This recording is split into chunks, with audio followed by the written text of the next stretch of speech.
What's up, my damn fans? I hope you're all awesome. I'm sharing what works for me here. So I don't think there's really room to debate, but by all means, let's continue the conversation in the comments. Uh, to maintain my vibe, I avoid drama. Now, what is drama, you ask? It comes in many, many forms.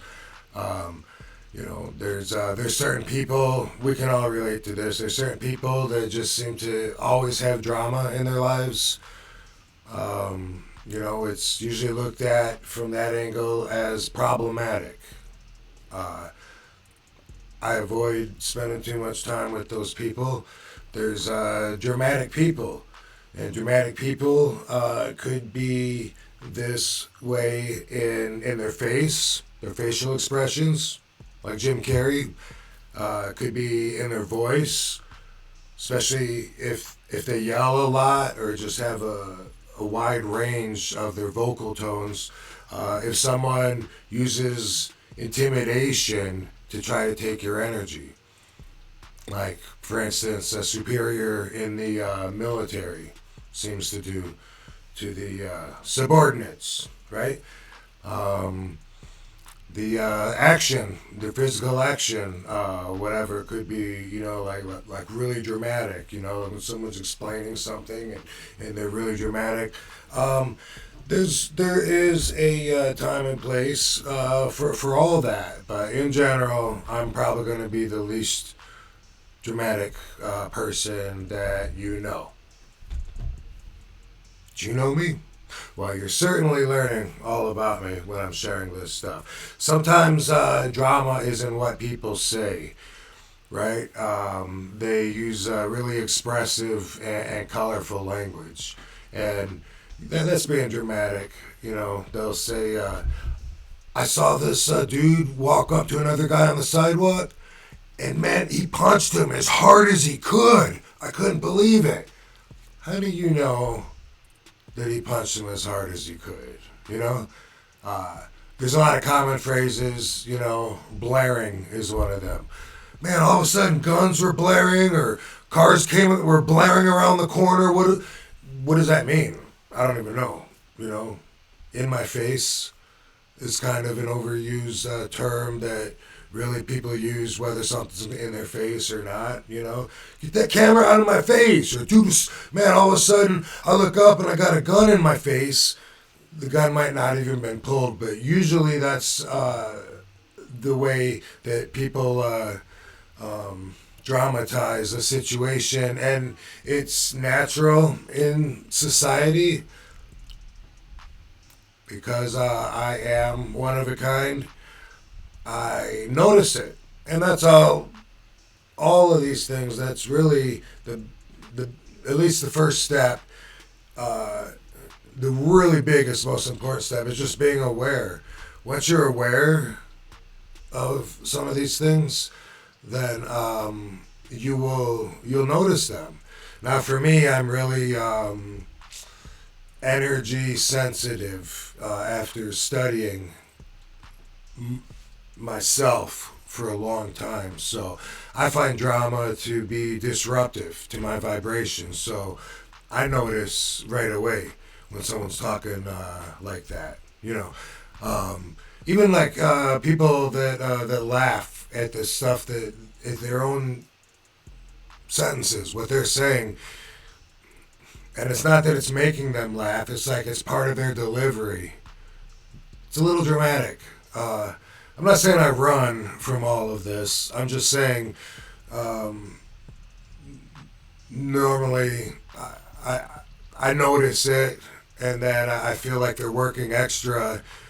And why? Why is that? Drama can be a good thing, right? Remember drama class in school?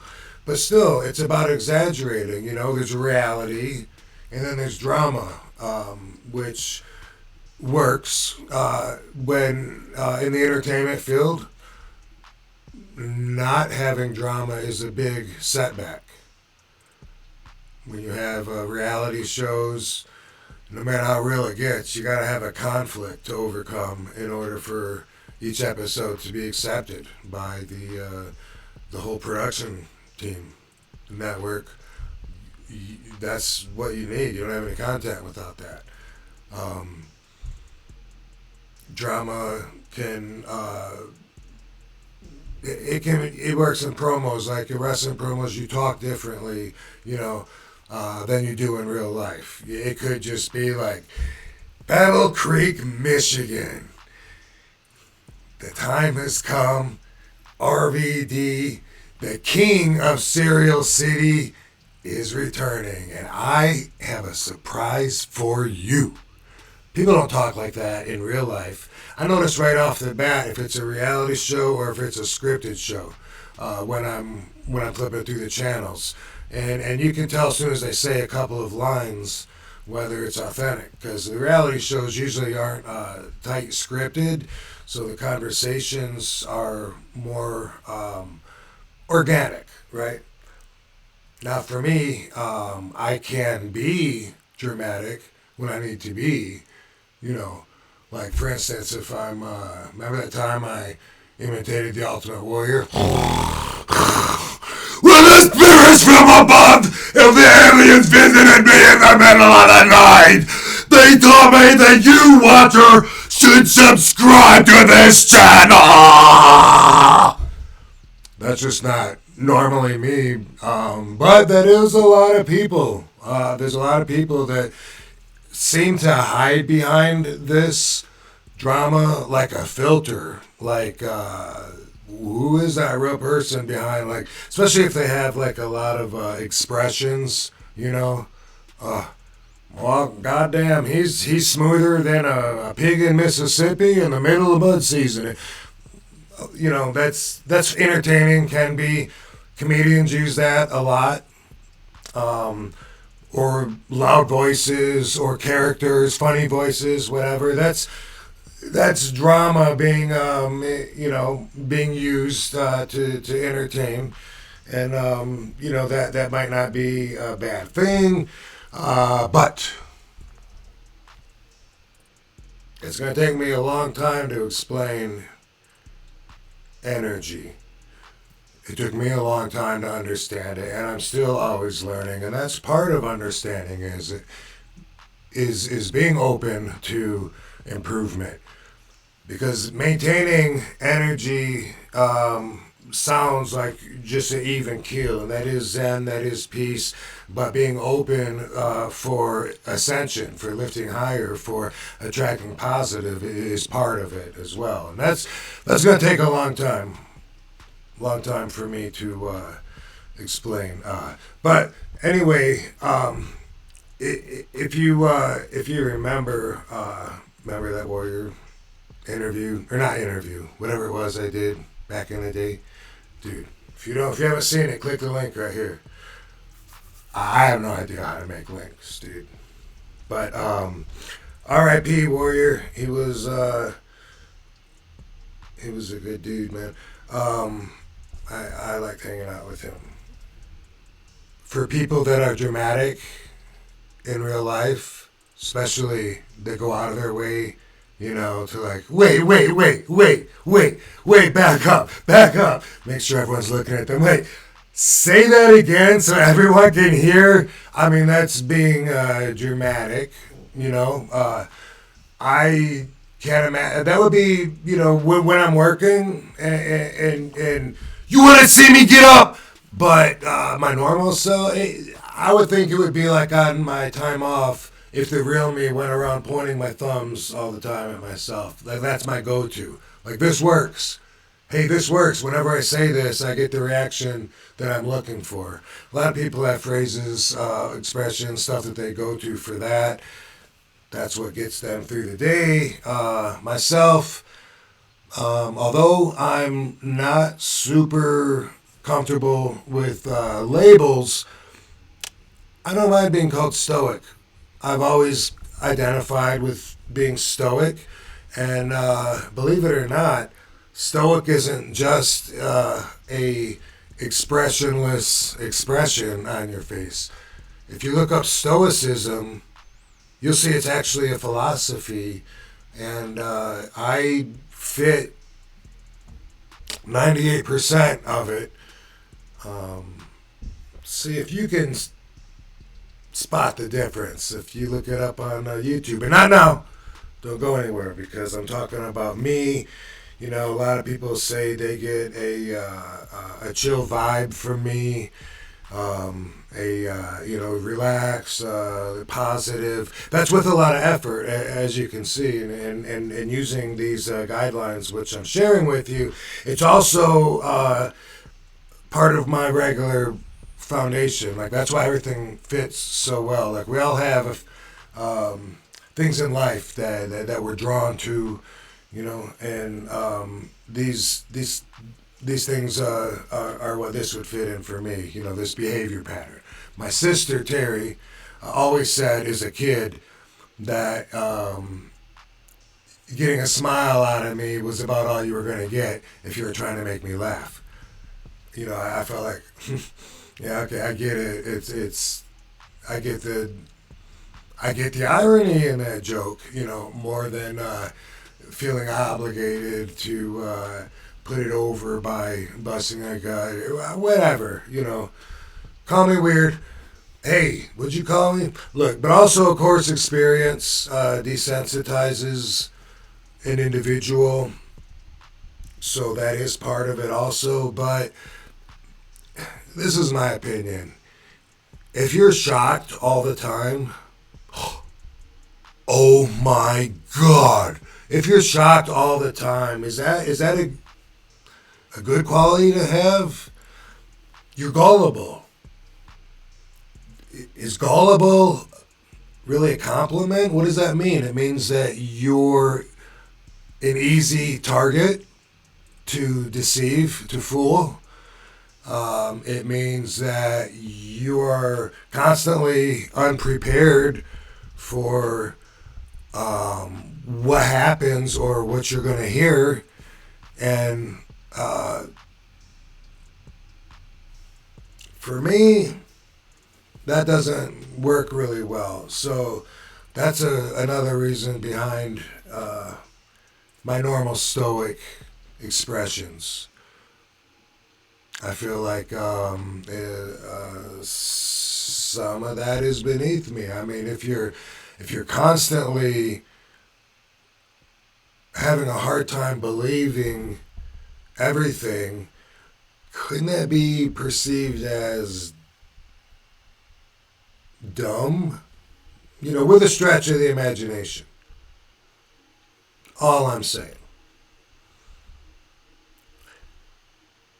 Paul Heyman is somebody that has always made me laugh with his drama, his dramatic replies. You know, I could just say, hey, Paul,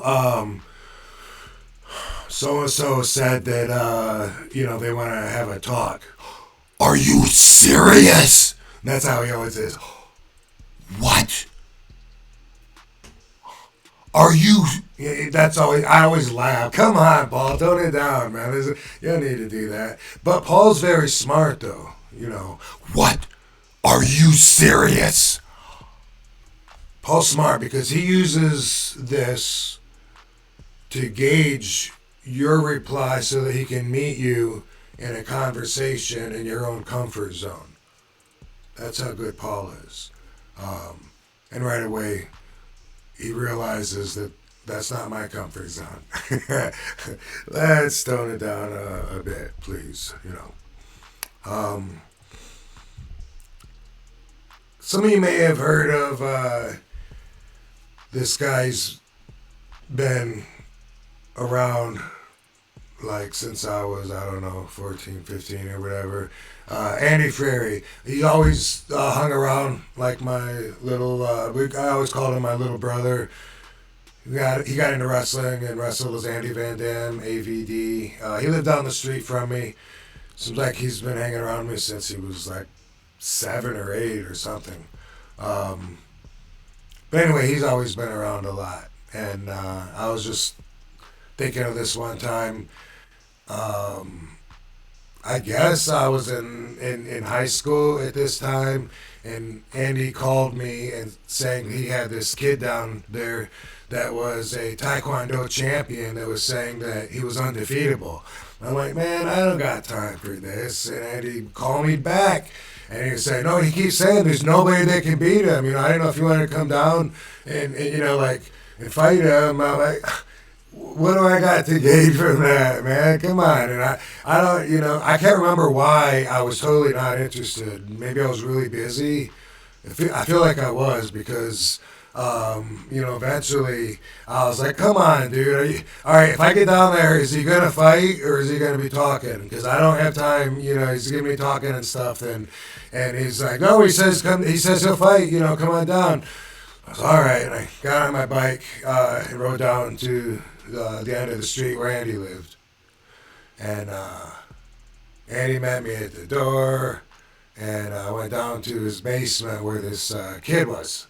And I can't remember if he had a karate gi on, I think he had the martial arts gloves, foot pads, whatever. And we said, all right, cool, let's see. Because I didn't know the rules of Taekwondo then. And you can't punch to the face in Taekwondo. But this dude must have seen me putting on the boxing gloves. That's what I was doing, while I was getting ready. And I held up the two 16-ounce boxing gloves that we trained with when we kickboxed and fought with at that time. So, anyway, we start, and it was a very, very short fight, jab, punch. That might have been it. I don't know if it took a follow-up punch. I would usually come in, and with a few to drill, bam, bam. But the power one is the one that you follow through with that, and then you're off set to come in with another jab until you reposition. So it was probably just that. But dude was passed out, went down. I remember just kind of saying something to Andy, like, thanks a lot, Andy, or something. I don't know. For some reason, I was in a hurry and upset that this was troublesome to me. But I went upstairs, and when I went to go out the door, his dad was in the living room. I said, hey, sorry, man, there's a kid knocked out downstairs. Andy was insisted, that I fight him. This kid, was challenged. He was like, what? Is he all right? And I said, and Andy came up. Yeah, he's all right. And I was like, he was challenging. He's like, well, or I guess if he challenged you, and, Andy, I wish you wouldn't do that in the house, whatever. I got out of there and went home. That was all drama, like unnecessary. In 1990, so I had just turned 19. And I'd gone to the Kalamazoo Tough Man contest as a competitor. I went to the Battle Creek contest a few months earlier, so that was when I was 18. I turned 19 in December, and after watching it, I thought, man, I got to get in this. It was a really big thing in Battle Creek, which is a small town. I don't know what we had, 50,000 people, a few different school districts, but the radio would play the Rocky music. Da-da-da. Hey, that's all you're going to get from me. I'm already out of character. Hey, why do they make you sing in school and stuff if it's something you're never going to do? Reason they give you a little taste of all these lives, possible careers, but do they fine you and fail you and stuff? Anyway,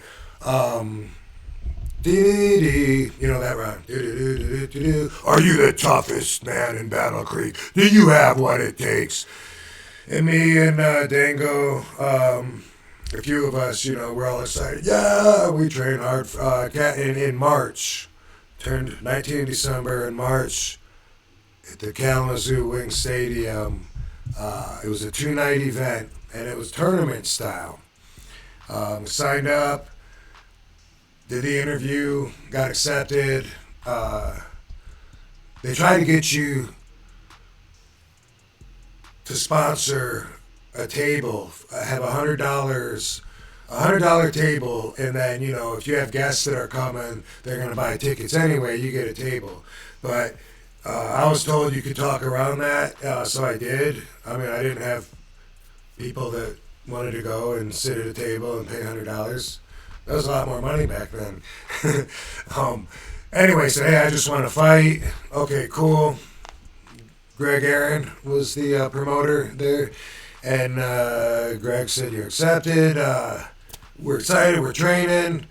Boom, comes down to the night. This is how it works. If you win the first night, you come back the second night. The tournament, the bracket gets smaller as you go. So the first night, you never know when they're going to call your name, though. You're all just waiting. After the last match ends, there's that awkward, intense silence, and you're waiting. And then pretty soon they'll just say, would Joe Blow come down to the ring? And you're like, and you get yourself worked up. It's pretty nerve-wracking, especially if you make it through the bracket, which I did. I won my first night, came back the second night, and then I think I had 3 fights. One of the fights went through the same stresses, the same nerve, Rob Zikowski, come on down. All right, man. Go down there and get yourself psyched up. Me, not you. And anyway, Andy was there for a lot of the training. Always. Andy was always there. Anyway, one of the fights was a bye. The other guy, they called him several times. He didn't have it in him to come down to the ring and fight the whole effing show. So I automatically got moved to the next bracket, which was, pretty fortunate for me. Like, holy crap, I'm doing good in this thing, Pretty soon I'm in the finals. It's me and this dude. I just turned 19 and I fought this guy, Emmanuel Rodriguez. It was like, what I heard, it was like his 26th contest. He would travel around and fight at these tough man and some of his competitors. It was bad man contests, a couple of things like that. It was a cash money prize. This guy was like 350 plus pounds, big dude. And we were the main event. And I went the distance with him. I even took his finishing move that he put everybody else out with. He was what you would call a dirty fighter, because he would grab the back of your head and pull your head down and towards you. When your face goes down, he would hit you with an uppercut at the same time, And he got me with that, but, I didn't sell it. I knew he was dirty. You're also not supposed to kick to the face, but when you do kick to the face, the crowd loves it.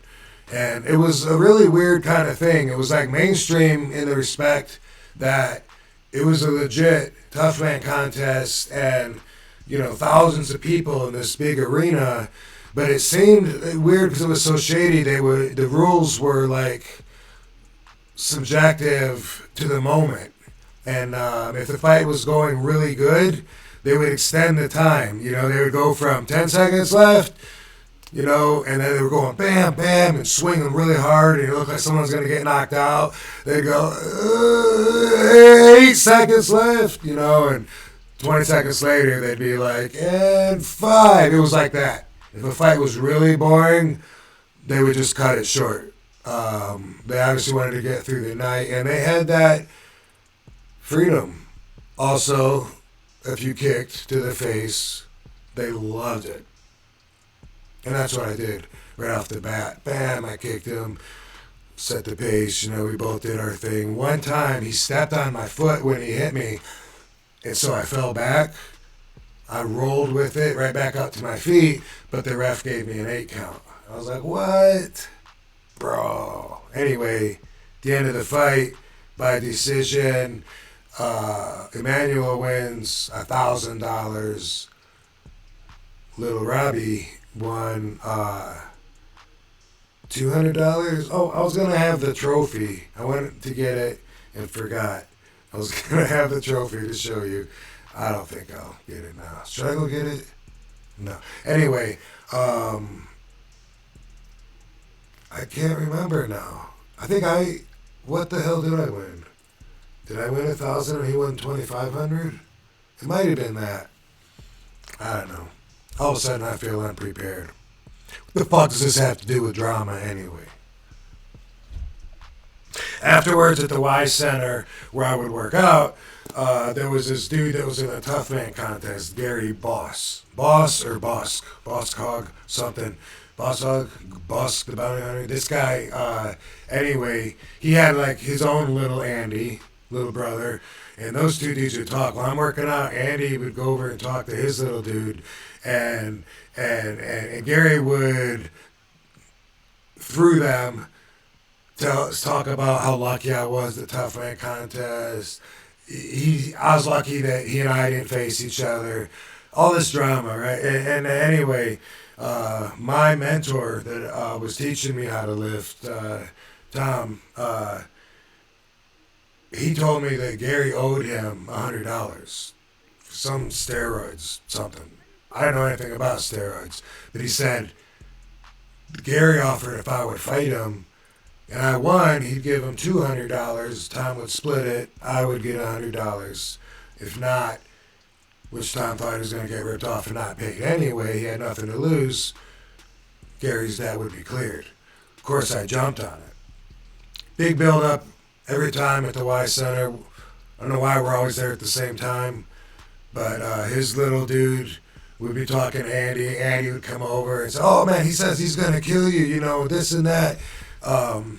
He said that, you know, you don't even know how to fight, blah, blah, blah. Like, we'll see, dude. We set it up at this closed down school, Paulson, which was my elementary school, but it's now closed down. And so we're going to meet there Saturday, 4 o'clock, whatever the fuck it was.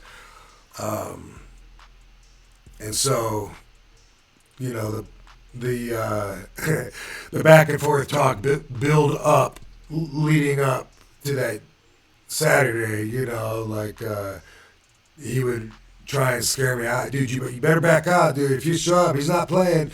Like, man, I cannot wait to knock this dude out. I could not wait.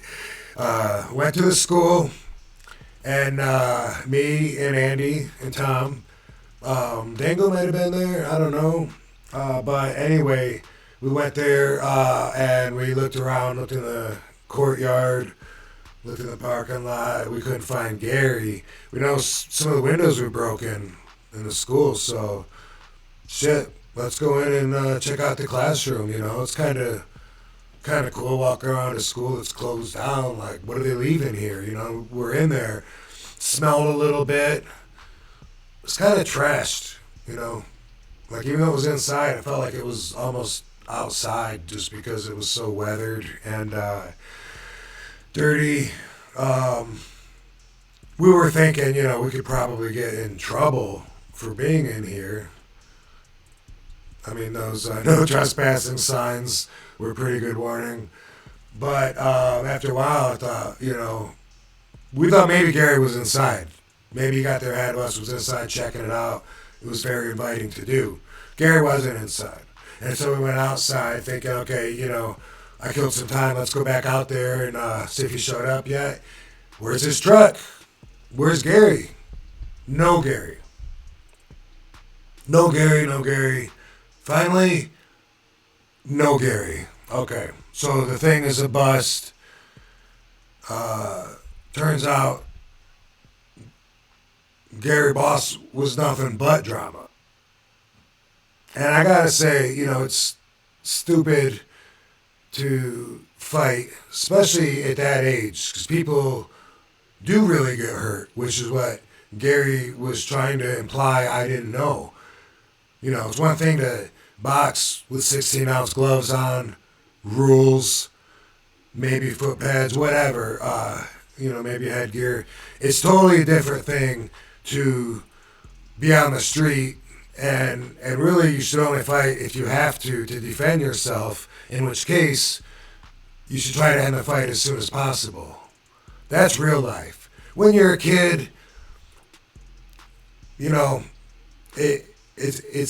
not as dangerous. It's not, you're not going to get in as deep of trouble, but also kids can get hurt. I remember Billy Heffernan smashed a kid's jaw, and he had to have wire mesh put in when he was still a kid. Facial reconstruction, and I thought, wow, there's real consequences to this. As an adult, you mess with the wrong person, they know how to end it quickly. Whether it's taking out your eyeball, whether it's Patrick Swayze in Roadhouse and rips your throat out. Anyway, when we would see Gary at the Y Center after that, calm as could be. He act like he forgot. Like, dude, you're a pussy, man. You didn't fucking show up, man. You pushed out. He'd be like, what? Oh, bro, I had something better to do. We could fight any time. That's what he was like. That's what he was saying. He was trying to save face, but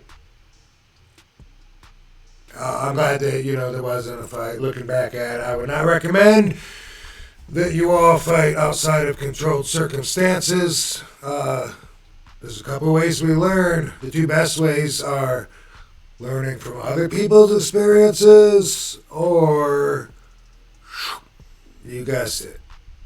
It's up to you to decide.